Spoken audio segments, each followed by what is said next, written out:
those guys on your team, you can win games. So the Super Bowl quarterback? We'll find out in the next few months. I know this. Titans came in, rivalry game, national television. The Texans win going away, 34-17. Why do we hear from that potential Super Bowl quarterback, Mr. Deshaun Watson from Clemson, after the win? We just focus on us. We don't worry about the outside noise. We knew what this team was about, and we just kind of started slow early on in the season, and we're just a couple plays away from being 3-0. But it didn't fall our way, but we corrected those mistakes and made sure that we stayed on top of our game and kept grinding. And we just focused on that locker room, and everyone in that locker room made sure that we stayed focused. And each and every week we took it 1 week at a time, 1 day at a time, and now we're sitting here 8-3 and have an opportunity to do something special. So we got to keep the momentum going and keep focusing on 1 day at a time, 1 practice at a time, 1 meeting at a time. And if we can do that, the sky's the limit for us. Nate Burleson admiring the drip on young Deshaun Watson, looking good there. I didn't even see the watch. You saw the watch? Oh, yeah.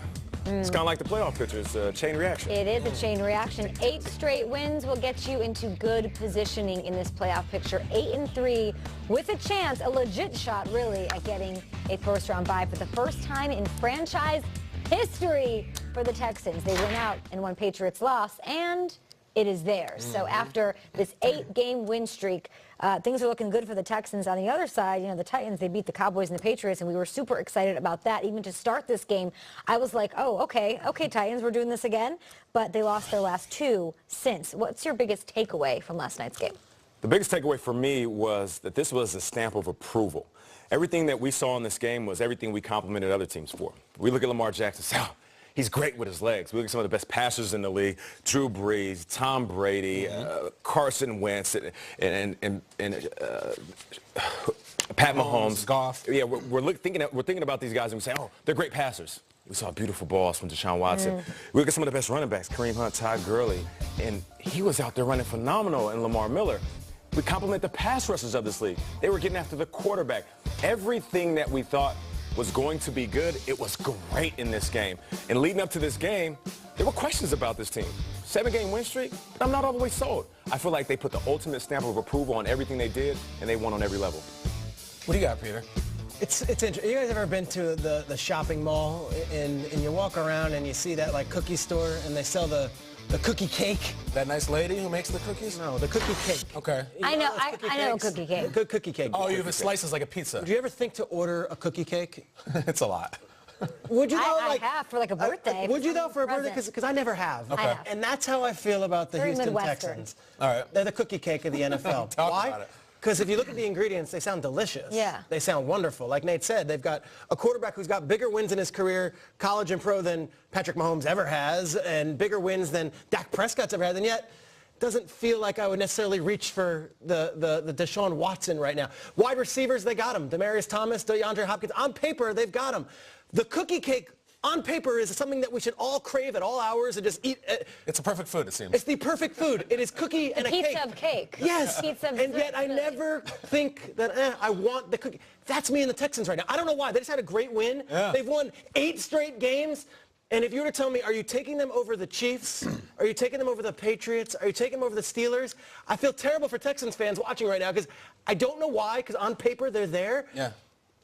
But I'm not taking them yet. But they are right up there after the. I mean, they're being. Yes. They're in the conversation. Yeah, but after maybe the it's scar tissue. Maybe I've seen them lose in playoff games. Maybe last year didn't go as. I don't know.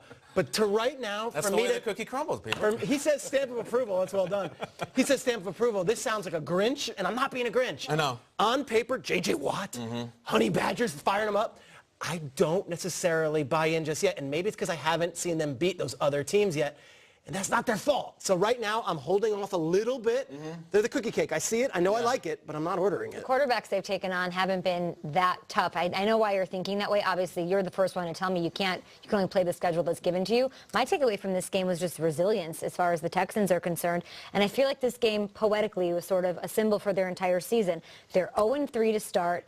8 weeks ago, I would not think they're doing what they're doing right now. They go on this amazing streak and they keep it going. They get it together. Even just their superstars, 2 of their biggest superstars, and they have them on offense and defense in J.J. Watt and Deshaun Watson were injured, out, down and out, rehabbing. J.J. Watt didn't start the season coming out swinging either. Deshaun Watson didn't either. So even to have those 2 guys come back and show that resiliency and sort of leadership, that means something. In this game, they're down 10-zip in the first quarter. They come back to score 27 straight points. There is something there. I love their schedule the rest of the way. I last week said on the show, I don't think they're going to lose another game, or I could see them not losing the Colts. The Colts is a tough one. I look at you, Schrags, and I say, can I beat the Colts? That's a great question. That's a great. Andrew Luck's a great quarterback. I don't want to take anything away from the Texans. The Browns next week could be a battle. Yeah. I could see them getting a first-round bye if they could win out. They really It's a could. favorable schedule, I'll tell you that. There's something interesting with, like, do you buy at this point, despite all those wins in the toughest league ever. And I think that the cookie cake is like, there's also the pretzel stop, and there's the orange Julius that are really appealing and refreshing. I just think with the Texans, it's like the other teams look so good, you know? And like to Nate's point, Deshaun maybe doesn't look as good as Mahomes and Goff, and JJ doesn't look as good as old JJ, or Tyrann Mathieu as old Tyrann Mathieu.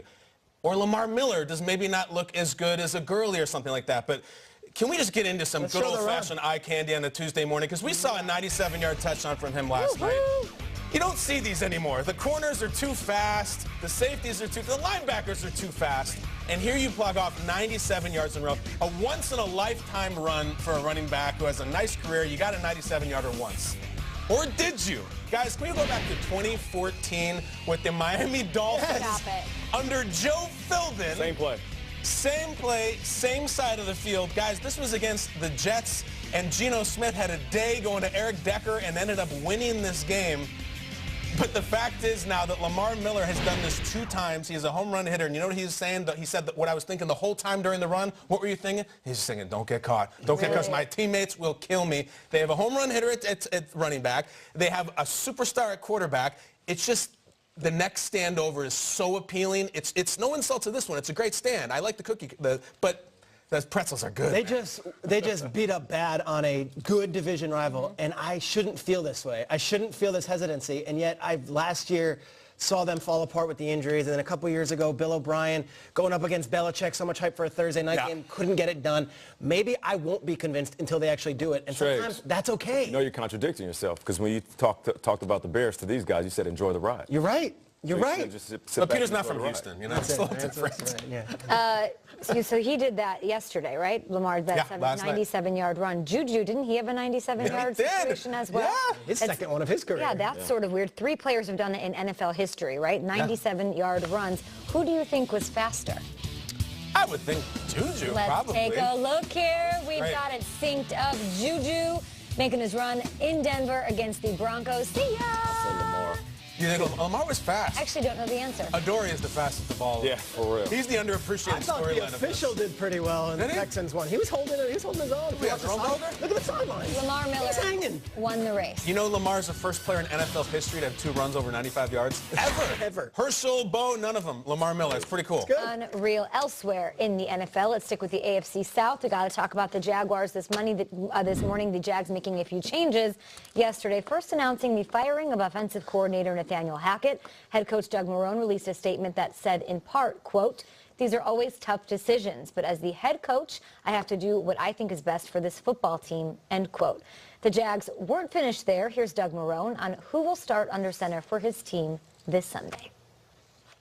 Regarding the quarterback position, we're going to start Cody Kessler. This week against the Colts, I had a chance to talk to both Blake and Cody early today, and I told both those guys the same thing. You know, I'm making this change to give us an opportunity, you know, to win a football game. And Cody knows the offense. He's been in where he's not really prepared that week, so he'll have a full week of preparation. And, you know, I talked to him of what's expected of him. And then lastly, before I take any questions, you know, I just want to make sure that I'm clear, you know, with everyone. Anytime you're losing, you know, it's not just on one person. It's on everyone. And obviously, when I say that, I understand and take responsibility for that. It starts with me as the head coach. I've said that before, and I'll say it again. It always starts with me first. Hackett gets the axe here. It's trying to solve a Jaguars problem that seems to have a lot of different layers: offense, defense, front office, and so on. There's a lot of problems for this team, guys. So what was the initial reaction to just this happening and playing out pretty much as we got off the air yesterday? Yeah, look, when a Titanic was sinking, there was the violin players. I said, gentlemen, it's been a pleasure playing with you, and everyone's in it together. This one feels like the absolute opposite. They're throwing darts. How do we save the ship? And Nathaniel Hackett's not to blame for this season. Now, look, I know he's had some conservative game plans, but if you go back to last year against the Steelers in the playoffs, the Jaguars had maybe the most dynamic offensive game plan out of anybody, and I think to Hackett, someone had to go, so he's the scapegoat there. Then to also go Bortles, it feels like right now we're sitting and we're throwing darts. Whatever's going to save us, maybe not only just the season, but save our jobs to kind of get a change. But I don't hate it. Bortles hasn't earned the starting job. Bortles hasn't been good. You got to make changes. This team is such a disappointment, maybe the greatest disappointment in the entire NFL, and they're trying to salvage something here with 5 weeks left. You know, I feel like there's a sort of ironic internet funeral going on for Blake Bortles, the facts and the memes and the pardon my take guys, and that's all great. But if you're an actual Jags fan or someone who roots for small market teams, like, I think this is a good day. They've had this albatross around them of he's Blake, but he's our Blake. They were really going to compete over the next 5 years with the Mahomes and Goff, et al., whatever quarterback college kicks out. I disagree. I don't think they would have at all. They extended him last year on the high of that playoff run, like buying a timeshare on vacation, and they showed up to start this season, and Breeze and Goff and Mahomes went crazy. It was like they were not playing the same sport. I think it's finally time to start the healing for Bortles. I think it's a good day for Jags fans. Yeah, last year the defense was playing better, the offense was playing better, the surrounding pieces were better, the skill players stepped up and played well for Blake.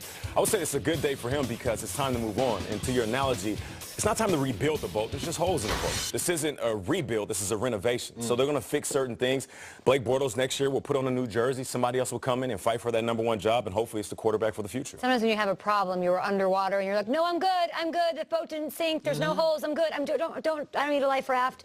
That's what I'm glad that they're not doing anymore, because I think that was a lot of Band-Aids put over those holes in the boat. They're finally realizing that they have a problem. I don't know that Hackett was the right way to address it. I can't say that from where I'm sitting, but the fact that they're admitting it, you have to admit you have a problem before you can open it up and solve it and sort of get on the right path. So we'll see what Kessler can do. It will be a tough game for him without Andrew Norwell, without Leonard Fournette, who's on a 1-game suspension. Yeah. He's got to stay above water. The kid does. All right, Wolf is right. Baker Mayfield.